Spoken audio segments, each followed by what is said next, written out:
High বন্ধুরা, আমি নলিতা বলছি। বন্ধুরা, আজকের এই গল্পটি সম্পূর্ণ শুনলে তোমাদের ওটা আর স্থির থাকবে না। কথা দিচ্ছি শেষে গিয়ে তোমাদের ওটা অনেক হালকা লাগবে। তো চলুন আসল গল্পে চলে যাই। একদিন যখন আমি স্নান করে বাথরুম থেকে বেরিয়ে এলাম, তখন খেয়াল করলাম যে আমি আমার পোশাকগুলো বাথরুমেই রেখে এসেছি। আমি দ্রুত ফিরে গেলাম পোশাকগুলো আনতে, কিন্তু তখন আমি দেখতে পেলাম যে আমার দেবর আমার পোশাকগুলো হাতে ধরে তাকিয়ে আছে। আমি অবাক হয়ে দ্রুত তার হাত থেকে পোশাকগুলো নিয়ে নিলাম এবং লজ্জায় মুখ নিচু করে চলে এলাম। পরে যখন আমি রান্নাঘরে রান্না করছিলাম, তখন আমার দেবর এসে পাশে দাঁড়িয়ে কিছু আজব কথা বলল। সে বলল, আপনার পোশাক থেকে খুব সুন্দর ঘ্রাণ বের হচ্ছিল। এই ধরনের মন্তব্য শুনতে শুনতে আমি বিরক্ত হয়ে গিয়েছিলাম। একদিন আমার স্বামী ফোন করে জানালেন যে তিনি রাতে বাড়ি ফিরতে দেরি করবেন। আমি ভেবেছিলাম এটা আমার দেবরের সাথে কথা বলার সুযোগ হতে পারে। রাত গভীর হলে সবাই যখন ঘুমিয়ে পড়ল, আমি দেবরের ঘরের সামনে গিয়ে দাঁড়ালাম এবং দরজায় নক করলাম। সে দরজা খুলে আমাকে দেখে অবাক হয়ে জিজ্ঞাসা করল, ভাবি, আপনি এখানে? আমি বললাম, তোমার ভাই আজ রাতে দেরি করে আসবে। আমি তোমার সাথে কিছু জরুরি কথা বলতে চাই। তারপর আমি আমার ঘরে ফিরে এলাম এবং দরজা খোলা রেখে শুয়ে পড়লাম, যাতে কেউ সন্দেহ না করে। কিছুক্ষণ পর আমার দেবর হালকা টোকা দিল দরজায়। আমি বললাম, এসো, দরজা খোলা আছে। সে ঘরে এসে আমার পাশে বিছানায় বসে পড়ল। আমি তখন একটি সুন্দর লালা রং এর নাইট ড্রেস পরেছিলাম। দেবর কিছুক্ষণ নীরব থেকে আমার দিকে তাকিয়ে রইল। তারপর মৃদু হেসে বলল, ভাবি, আজ তোমাকে অনেক সুন্দর লাগছে। আমি তেমন কিছু বললাম না, শুধু তাকে দেখছিলাম। তারপর বলল, ভাবি, আপনি কি কিছু বলতে চেয়েছিলেন? আমি তার দিকে এক ভালোবাসাময় দৃষ্টিতে তাকালাম এবং উঠে তার কাছে গিয়ে বসে পড়লাম। তার হাত দুটি ধরে বললাম, আজকের গল্পটা অনেক বেশি স্পেশাল, তাই কেউ মিস করো না। দয়া করে গল্পগুলো ভালো লাগলে ভিডিওটি লাইক, শেয়ার এবং চ্যানেলটি সাবস্ক্রাইব করো প্লিজ। আমার নাম প্রিয়া, আমি 23 বছর বয়সী। আমি দেখতে অনেক সুন্দর ছিলাম। বিয়ের পর একটু স্বাস্থ্যবান হওয়ায় আমাকে এখন আরও সুন্দর লাগে। আমার বিয়ে হয়েছে মাত্র 2 বছর হলো। আমি আমার স্বামী, শাশুড়ি এবং দেবরের সঙ্গে থাকি।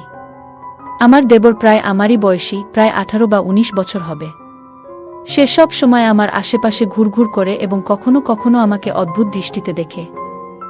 আমার মনে হতো সে আমাকে মনে মনে অনেক পছন্দ করে, কিন্তু কখনো মুখে তা বলার সাহস পায়নি। কিন্তু সারা দিন দেবর আমার পিছনে পড়ে থাকে। মনে হতো সে আমাকে কিছু বলতে চায়। একদিন সে আমাকে বলল, ভাবি, আমি কিছু বলতে চাই। সে ঘরের চারপাশ ভালো করে দেখছিল, যেন কিছু খুঁজছে।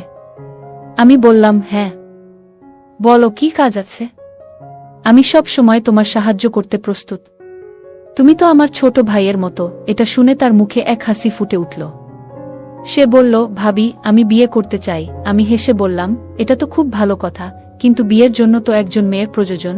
তখন সে বলল, ভাবি, তাই তো আমি আপনার কাছে এসেছি। আমি বুঝতে পারলাম সে কি বলতে চাইছে।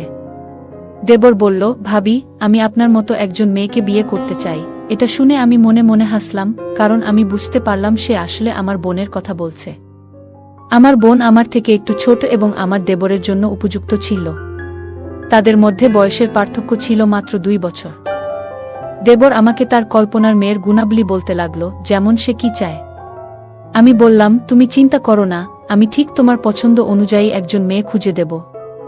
শুধু বিয়েতে রাজি হও। তারপর আমি সবকিছু নিজের নিয়ন্ত্রণে নিয়ে নিলাম। আমার দেবর এই কথা শুনে কিছুটা খুশি হলেও সে চিন্তায় ডুবে গেল। কিছুক্ষণ চুপ থেকে সে বলল, ভাবি, আপনার কাছে একটা কথা বলতে চাই, তবে অনুগ্রহ করে রাগ করবেন না। আমি এমন কাউকে বিয়ে করতে চাই যার চরিত্র এবং স্বভাব একেবারে আপনার মতো হবে, আপনার মতো এত সুন্দর হবে। আমি মৃদু হাসি দিয়ে বললাম, আমি জানি তুমি আমার ছোট বোন তানিয়াকে পছন্দ করো। কিন্তু সে মাথা নেড়ে বলল, না ভাবি, আপনি আমার কথার আসল অর্থ বুঝতে পারেননি। এই কথা বলে সে চুপচাপ ঘর থেকে বেরিয়ে গেল। আমি কিছুটা অবাক হয়ে তার দিকে তাকিয়ে রইলাম। আমি ভাবতে লাগলাম, হয়তো সে লজ্জায় তানিয়ার নাম বলেনি এবং সেই কারণেই সে কথা না বলে চলে গেল। আমি সিদ্ধান্ত নিলাম যে প্রথমে আমার বাবার সাথে এই বিষয়ে কথা বলবো, তারপর আমার দেবরকে এই খবর জানাবো। পরের দিন আমি দেবরের কাছে গিয়ে জিজ্ঞাসা করলাম, তুমি কি সত্যিই তানিয়াকে পছন্দ করো? সে লজ্জা পেয়ে বলল, ভাবি, তানিয়া আর আমি, এটা তো আকাশের চাঁদ ছোঁয়ার মতো ব্যাপার। আমি নিজেকে তার উপযুক্ত মনে করি না। তার এই কথা শুনে আমি বুঝতে পারলাম আসলে সে আমার বোনকে পছন্দ করে, কিন্তু সাহস করে প্রকাশ করতে পারছে না। পরের দিন আমি আমার মায়ের কাছে গিয়ে বিষয়টা জানালাম এবং তার মতামত নিলাম। মা বললেন, মা, আমাদের কোনো আপত্তি নেই। তোমার বোন যদি সেখানে সুখী হয় তাহলে আমরাও খুশি। তবে তুমি তোমার দেবরের সাথে ঠিকমতো কথা বলে নিও, যেন তার কোনো সমস্যা না হয়। আর একই পরিবারে 2 মেয়ে থাকবে, এটা তো ভালো কথা। তুমি তোমার ছোট বোনের খেয়াল রাখতে পারবে। আমি বললাম, দেবর নিজেই আমার সাথে এই কথা বলেছে, তার আপত্তি হওয়ার কোনো কারণ নেই। এরপর আমি আবারও আমার দেবরের সাথে কথা বললাম, কিন্তু সে বলল, ভাবি, আপনি আমার কথার মানে কেন বোঝেন না? রাতে আমি তার ঘরে গিয়ে জানতে চাইলাম আসলে সে কি চায়। সে বলল, ভাবি, আমার আপনার বোনের প্রতি কোনো আগ্রহ নেই। আমি শুধু মজা করছিলাম। তার এই কথা শুনে আমি খুব কষ্ট পেলাম। যদি সে আমার বোনকে পছন্দ না করত, তবে কেন সে আমার আশেপাশে ঘুরে বেড়াত এবং আমার সাথে কেন এত কথা বলতো? যদি সত্যিই তাকে বিয়ে করতে হতো, তাহলে সে নিজের পছন্দের কোনো মেয়ের নাম বলতেই পারত। অন্তত আমার বোনকে অপমানিত হতে হতো না। আমি কিছু না বলে উঠে চলে আসার চেষ্টা করছিলাম, কিন্তু তখনই সে হঠাৎ আমার হাত ধরে ফেলল। এই আচরণে আমি রেগে গেলাম। হাতটা ঝটকা মেরে ছাড়িয়ে নিয়ে বললাম, তুমি কি করছো? নিজেকে সামলাও। আমি তোমার ভাবি, আর তোমাকে ছোট ভাইয়ের মতো দেখি। সে বলল, ভাবি, তাতে কি হয়েছে? আমিও আপনাকে বড় বোনের মতো দেখি, মার মতোই সম্মান করি। এখন শুধু আমার ছোট্ট কাজটি করে দিন, আমার বিয়ের ব্যবস্থাটি করে দেন। আমি তাহলে বুঝবো আপনি আমাকে সব দিয়েছেন। তার কথায় আমি বিচলিত হয়ে দ্রুত নিজের ঘরে ফিরে এলাম। মনটা খুব অস্বস্তি করতে লাগলো। কিছুক্ষণ পর আমার স্বামী ঘরে এলেন এবং আমার চিন্তিত মুখ দেখে জিজ্ঞাসা করলেন, তোমার কি হয়েছে? এত চিন্তিত কেন? আমি তাকে পুরো ঘটনাটা বললাম, কিভাবে সাম্প্রতিক সময়ে দেবরের আচরণ অদ্ভুত হয়ে উঠেছে এবং সে প্রায়শই বাইরের সময় কাটায়। আমার কথা শুনে স্বামী বললেন, আমি নিজেও লক্ষ্য করেছি, সে তোমাকে একটু বেশি খেয়াল করে দেখছে। দেখো, ও আমার ভাই, কিন্তু ও বড় হচ্ছে। তুমি ওর কাছ থেকে একটু দূরে থাকার চেষ্টা করো। এই কথাগুলো শুনে আমি কিছুটা সান্ত্বনা পেলাম, কারণ কেউ অন্তত আমার মতো চিন্তা করছে। আমার শাশুড়ি অবশ্য তাকে এখনো ছোট বাচ্চা মনে করেন, কিন্তু আমি ভেতর থেকে সবকিছু বুঝতে পারছিলাম। পরের দিন আমার স্বামী বাড়িতে ছিলেন না। আমি তখন নিজের ঘরে ছিলাম। স্বামীর অনুপস্থিতিতে সাধারণত আমি ঘরের বাইরে খুব একটা যাই না। হঠাৎ দরজায় নক হলো। দরজা খুলে দেখি আমার দেবর দাঁড়িয়ে আছে। তার হাতে একটা ট্রে ছিল, তাতে বিস্কুট আর চায়ের কাপ রাখা ছিল। আমি অবাক হয়ে জিজ্ঞেস করলাম, এটা কেন এনেছো? কেউ এসেছে নাকি? সে হাসি দিয়ে বলল, না ভাবি, এমন কিছু নয়। ছোট ভাই তার বড় বোনের সাথে বসে চা খেতে চায়। আমি বললাম, চলো ড্রয়িং রুমে গিয়ে বসি, কিন্তু সে বলল, না ভাবি, আমি এখানে আপনার সাথেই বসে চা খেতে চাই, একটু কথা বলতে চাই। তার এই কথায় আমি কিছুটা অস্বস্তি বোধ করলাম, কিন্তু ভাবলাম এই নিয়ে নতুন কোনো সমস্যা তৈরি না হোক। সে চুপচাপ আমার পাশে বসে চা খেতে থাকল। তারপর বলল, ভাবি, আপনি চা খাবেন না? আমি তাকে চা খেতে বললাম এবং সে বলল, আমি যাওয়ার আগে আপনি চা খান। তার এই আচরণে আমি বেশ অস্বস্তিতে পড়ে গেলাম। সে জোর করায় আমি চা আর বিস্কিট খেলাম, আর আমি তার সাথে কথা বলতে থাকলাম। দেবর আমাকে বলল, ভাবি, আমি যদি আগে ভুলভাবে কিছু বলি তাহলে আমাকে ক্ষমা করবেন। আমি কিছু ব্যক্তিগত সমস্যায় ছিলাম, তাই সেদিন কথাগুলো এমনভাবে বলে ফেলেছিলাম। আজ চা আর কেক এনেছি, যাতে আপনি বুঝতে পারেন আমি আপনাকে কতটা সম্মান করি। তার কথা শুনে আমার একটু হাসি পেল। আমি হাসি মুখে চা খেলাম এবং বিস্কুটও খেয়ে নিলাম। কিন্তু চা খাওয়ার কিছুক্ষণের মধ্যেই আমার মাথা ভারী হতে লাগল। আমি কিছুতেই বুঝতে পারছিলাম না কি হচ্ছে। দেবরের মুখটা শুধু আমার চোখের সামনে ঘুরছিল। ঠিক তখনই শাশুড়ি ঘরে ঢুকলেন। তার মুখটাও শেষবারের মতো মনে পড়ল। তারপর কি হলো কিছুই জানি না। যখন আমার চোখ খুলল তখন বিকেল 4টা বাজে। আমার স্বামী আমার পাশে বসেছিলেন। তিনি জিজ্ঞাসা করলেন, তোমার কি হয়েছে? তুমি হঠাৎ কিভাবে অজ্ঞান হয়ে গেলে? নাকি ঘুমিয়ে পড়েছিলে? আমি বললাম, হ্যাঁ, হঠাৎ করেই আমার খুব ঘুম পেয়েছিল মনে হয়। আমার দেবর চা আর বিস্কুট নিয়ে এসেছিল, সেগুলো খাওয়ার পর থেকেই আমার ঘুম পেয়েছিল। জানি না তখন আমার কি হয়েছিল। মনে হয় দেবর চায়ে কিছু মিশিয়েছিল। আমার কথা শুনে স্বামী চিন্তায় পড়লেন। বললেন, দেবর সত্যিই তোমার জন্য চা নিয়ে এসেছিল? ও তো আমার ভাই, তোমার জন্য এমন কিছু করবে কেন? তাছাড়া মাও তো তখন ঘরেই ছিলেন। হতে পারে তুমি স্বাভাবিকভাবেই ঘুমিয়ে পড়েছিলে। তোমার এত চিন্তা করার দরকার নেই। স্বামীর কথা শুনে আমি চুপ হয়ে গেলাম। কিন্তু সত্যি বলতে আমার ভেতরে একটা অদ্ভুত অস্বস্তি হচ্ছিল। আমার খুব ভয় হচ্ছিল, কারণ জানি না ঘুমানোর পর আমার সাথে কি কিছু খারাপ হয়েছে নাকি। কারণ দেবর তো সব সময় আমার পিছনে ঘুর ঘুর করত। আমার শাশুড়ির উপস্থিতিতে আমার মনে আর কোনো সন্দেহের সুযোগ ছিল না। আমি যখন তার সাথে কথা বললাম, তখন তিনি কিছু অস্বাভাবিক কিছু বললেন না। তিনি একজন ভালো মানুষ, কারো ক্ষতি বা খারাপ কিছু ভাবতেন না। আমি তাকে অনেকবার জিজ্ঞাসা করেছিলাম, আপনি তো তখন আমার সাথে ছিলেন, কিছু অদ্ভুত দেখেছেন কি? তিনি উত্তর দিলেন, বুমা, তুমি হঠাৎ অসুস্থ হয়ে পড়েছিলে। তোমার দেবর বলছিল হয়তো তোমার দুর্বলতা হয়েছে, তাই বিশ্রাম নেওয়া দরকার। আমি তখনও পুরোপুরি নিশ্চিত হতে পারছিলাম না ঠিক কি হয়েছিল। কিছু দিন এভাবেই কেটে গেল। একদিন রাতে আমি আর আমার স্বামী পরিবারের নানা বিষয় নিয়ে কথা বলছিলাম। হঠাৎ আমার চোখ জানালার দিকে চলে গেল, আর দেখলাম যেন কেউ জানালার পাশ থেকে দ্রুত সরে গেল। আমি অবাক হয়ে গেলাম, কারণ জানালাটা বাড়ির ভেতরের দিকে ছিল, আর মেইন গেট তো রাতের বেলা সবসময় তালা দেওয়া থাকে। আমি নিশ্চিত ছিলাম যে এটি আমার দেবর ছাড়া আর কেউ হতে পারে না, তবে আমি তখনই আমার স্বামীকে এ ব্যাপারে কিছু বললাম না। প্রথমে আমার দেবরের আসল সমস্যাটা কি তা বুঝতে চাইলাম। তার এমন অদ্ভুত আচরণের পেছনের কারণটা জানাটা আমার জন্য খুবই গুরুত্বপূর্ণ হয়ে উঠল। একদিন আমি গোসল করে বাথরুম থেকে বের হয়ে দেখলাম যে ভুল করে আমার জামাকাপড় বাথরুমেই রেখে এসেছি। তাড়াতাড়ি ফিরে গিয়ে কাপড়গুলো নিতে গেলাম। তখন দেখি আমার দেবর হাতে আমার পোশাকগুলো ধরে রয়েছে।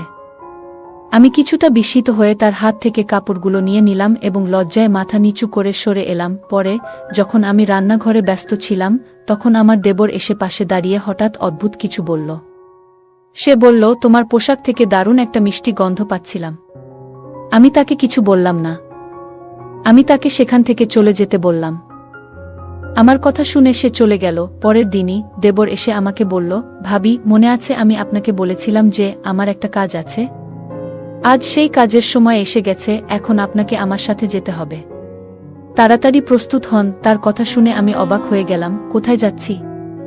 আগে বলো, নইলে আমি যাব না। আমার কথা শুনে সে মাথায় হাত দিয়ে বলল, চলুন, আগে মাকে বলিও না, তাহলে আর কোনো সন্দেহ থাকবে না, কারণ মা সবসময় আমাকে নিয়ে সন্দেহ করে। সে একটু বিরক্তির স্বরে কথা বলছিল, আর আমি বুঝতে পারলাম হয়তো আমার তাকে এভাবে প্রশ্ন করা ঠিক হয়নি। তাই চুপ হয়ে গেলাম। বললাম, ঠিক আছে, যেমন তুমি বলছো তেমনই করব। সে খুশি হয়ে গেল। আমরা বাইকে উঠে বাড়ি থেকে বেরিয়ে পড়লাম।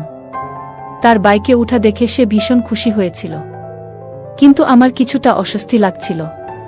কিছুক্ষণ পর আমি জিজ্ঞাসা করলাম, আমরা কোথায় যাচ্ছি? সে উত্তরে বলল, ভাবি, আমি একজন মেয়েকে খুব পছন্দ করি, আর এ পছন্দ সাধারণ নয়। আমি তাকে খুব গভীরভাবে ভালোবাসি। দুনিয়াতে একমাত্র সেই মেয়েটাই আছে যাকে আমি মন থেকে ভালোবাসি। কিন্তু আমি জানি আমার মা তাকে কখনোই মেনে নেবেন না, কারণ মা চায় তার বুমা প্রচুর সম্পদ নিয়ে আসুক। কিন্তু আমি চাই এমন একজন মেয়ে যার পরিবার সৎ ও গরিব। দেবর বলল, রুমি খুব সুন্দর, শিক্ষিত এবং ভদ্র মেয়ে, তবে তার পরিবার খুব গরিব। এসব কথা বলে সে চুপ হয়ে গেল। আমি লক্ষ্য করছিলাম যে সে বাইকটি এক অচেনা এবং নির্জন পথে নিয়ে যাচ্ছে। আমি তার কথায় মগ্ন ছিলাম, তাই কিছুটা ধাঁধায় পড়ে গেলাম। সে বলল, আরেকটা অনুরোধ ভাবি, আপনি ওখানে বলবেন না যে আপনি আমার ভাবি, বরং বলবেন আপনি আমার মা। তার কথা শুনে আমি অবাক হয়ে বললাম, তুমি আমাকে মা বলে পরিচয় দিতে বলছো? আমাকে তো খুব বয়সে ছোট দেখায়। তখন সে বলল, ভাবি, ওরা এসব বোঝে না। আমি বলে দেব যে আমার মা নিজেকে খুব ভালোভাবে যত্নে রেখেছেন, তাই তাকে এত তরুণ দেখায়। আমি তার কথা শুনে হাসলাম, কিন্তু তার বাইক যেদিক নিয়ে যাচ্ছিল তা দেখে আমার মন খারাপ হতে শুরু করল। মনে মনে ভাবতে থাকলাম, আবার কোনো বিপদে পড়ব নাকি, কারণ দেবরের আবভাব ভালো লাগছে না আমার। বাইকটি একটি নির্জন স্থানে থামল, আর আমার মনে অস্বস্তি শুরু হলো। আমি ভাবছিলাম, কি করতে যাচ্ছে সে? আমার স্বামীকে না জানিয়ে তার সঙ্গে চলে এসেছি। যদি কোনো সমস্যা হয়, আমি কিভাবে এখান থেকে বের হব? চারপাশে দূরে কোথাও কেউ ছিল না। ঠিক তখনই দেবর বলল, ভাবি, মাত্র 2 মিনিট দাঁড়ান, আমি আসছি, বলে সে চলে গেল। আমি একা নির্জন স্থানে দাঁড়িয়ে ভয়ে কাঁপছিলাম। হঠাৎ একটি বড় গাড়ি এসে আমার পাশে থামল। আমার বুকের ধুকপুকানি যেন থেমে গেল। আমি মাথা নিচু করে বাইকের পাশে দাঁড়িয়ে রইলাম, ভয়ে কোনো কথা বলতে পারছিলাম না। কিছুক্ষণের মধ্যেই আমার দেবর ফিরে এলো। আমি মনে মনে স্বস্তির নিঃশ্বাস ফেললাম। গাড়িটি দ্রুত সেখান থেকে চলে গেল। আমি দেবরকে জিজ্ঞাসা করলাম, এটা কে ছিল? সে হেসে বলল, ছেড়ে দাও ভাবি, সুন্দর মেয়ে দেখলে লোকজন এমনিতেই ছুটে আসে। তুমি আর চিন্তা করো না। আমি আসলে তোমার ভাবিকে দেখাতে মিষ্টি নিতে গিয়েছিলাম। সে মিষ্টির বাক্সটা হাতে ধরিয়ে দিল। আমরা যখন সেই বাড়িতে পৌঁছালাম, আমি দেখে সত্যিই অবাক হয়ে গেলাম। বাড়িটি ছিল খুব ছোট এবং পুরনো। ভিতরে অন্ধকার ছিল, তবে বাড়ির মানুষজন আমাদের আন্তরিকভাবে গ্রহণ করলেন। আমি সেই মেয়েটিকে দেখলাম, সত্যিই সে খুব সুন্দরী ছিল। তার গায়ের রং ছিল ফর্সা, যদিও তার মায়ের রং কিছুটা গাঢ় ছিল। বাড়ির পরিবেশ খুবই সাধারণ, কিন্তু সবাই খুব সম্মানিতভাবে আমাদের আপ্যায়ন করল। আমি নিজেকে দেবরের মা বলে পরিচয় দিলাম, যা শুনে তারা খুবই খুশি হল। আমার পরনে সাদা পোশাক ছিল, যা দেখে তারা বেশ মুগ্ধ হল। মেয়েটির মা বলল, আমার মেয়ের জন্য এমনই একটি ভালো পরিবারের সম্পর্ক চেয়েছিলাম। আমার মেয়ে অনেক কষ্ট দেখেছে, আমি চাই না তার পরবর্তী জীবনও এমন কাটুক। আমি তাকে আশ্বস্ত করে বললাম, তোমার মেয়ে আমাদের বাড়িতে এসে সুখে থাকবে, চিন্তা করো না। আমার কথা শুনে সেই মহিলা অনেক খুশি হলেন।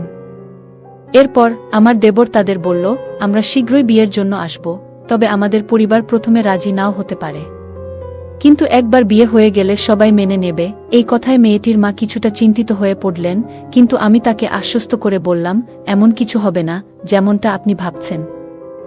আমরা এই সম্পর্ককে সম্মানের সঙ্গে শেষ পর্যন্ত টিকিয়ে রাখব। মহিলাটি আমাদের কথা শুনে শান্ত হলেন এবং বললেন, ঠিক আছে, আপনারা যেটা ঠিক মনে করেন সেটাই হবে। ফিরে আসার সময় আমার দেবর খুব খুশি ছিল। সে বলল, ভাবি, তোমাকে অনেক ধন্যবাদ, তবে বাড়িতে এই কথা বলো না। মা আর ভাইজা এই বিয়েতে রাজি হবে না। তবে একবার আমি বিয়ে করে নিলে তারা আর কিছু বলতে পারবে না। আমি জানতাম না এখন আমাকে কি করা উচিত, কিন্তু আপাতত আমি দেবরের কথা মেনে নিলাম। তবে আমার মনে একটা বড় সন্দেহ রয়ে গেল যে সেই চা খেয়ে আমি হঠাৎ বেহুশ কেন হয়ে গেলাম। আমি তাকে জিজ্ঞেস করলাম, তুমি চায়ে কি মেশালে যেটা খেয়ে আমি বেহুশ হয়ে গিয়েছিলাম? সে অবাক হয়ে বলল, ভাবি, আপনি কেমন কথা বলছেন? আমি এমন কিছু করব কেন? আমি তো শুধু আপনাকে খুশি করার জন্য চা বানিয়ে নিয়ে এসেছিলাম। তার কথাগুলো শুনে সত্যিই মনে হচ্ছিল। যাই হোক, কিছুক্ষণ পর আমরা দুজনেই বাড়ি ফিরে এলাম। আমি খুব ক্লান্ত ছিলাম, তাই সরাসরি আমার ঘরে চলে যেতে চাইলাম, কিন্তু হঠাৎ করে আমার মাথায় প্রচণ্ড ব্যথা শুরু হলো আর চোখের সামনে সব ঘুরতে লাগলো। আমি পড়ে গেলাম। এরপর আর কিছু মনে নেই। যখন জ্ঞান ফিরল, তখন আমি হাসপাতালের বিছানায় শুয়েছিলাম। পাশে আমার শাশুড়ি, স্বামী এবং দেবর বসেছিল। সবাই খুব খুশি মনে হচ্ছিল। আমি জিজ্ঞাসা করলাম, কি হয়েছে? আমার শাশুড়ি বললেন, একটা ভালো খবর আছে, তুমি খুব শীঘ্রই মা হতে চলেছ। তাদের কথা শুনে আমি খুব খুশি হলাম। আমার স্বামী বললেন, তোমার অতিরিক্ত কাজের জন্যই তোমার এমন বারবার মাথা ঘুরছে। ডাক্তার বলেছে এখন তোমার শুধু বিশ্রামের প্রয়োজন। সবকিছু পরিষ্কার হয়ে গেল আমার কাছে। আমি ভুলভাবে আমার দেবরের উপর সন্দেহ করছিলাম, কিন্তু সে আসলে সারা দিন আমার পাশে থাকত, যাতে আমাকে তার সেই বিশেষ সম্পর্কের ব্যাপারে বোঝাতে পারে। আমি ভুল বুঝেছিলাম তার এই আচরণগুলো। এরপর থেকে আমি আর তাকে নিয়ে কোনো সন্দেহ করিনি। পরে আমি সবাইকে তার এবং সেই মেয়ের সম্পর্কের কথা জানিয়ে দিলাম। আমার বারবার বোঝানোর ফলে পরিবারও অবশেষে তাদের বিয়েতে সম্মতি দিল। আজ আমার বিয়ের 5 বছর কেটে গেছে। আমার একটি ছোট্ট মেয়ে আছে, আর আমার দেবরও তার সেই ভালোবাসার মানুষকে বিয়ে করেছে। তারা এখন খুব সুখে শান্তিতে জীবন কাটাচ্ছে। গল্পটা কেমন লাগলো জানাতে ভুলবে না। আরও মজার মজার রোমান্টিক গল্প শুনতে চাইলে ভিডিওটি লাইক, শেয়ার এবং চ্যানেলটি সাবস্ক্রাইব করতে এবং বেল আইকনটি ক্লিক করতে ভুলবে না। ধন্যবাদ।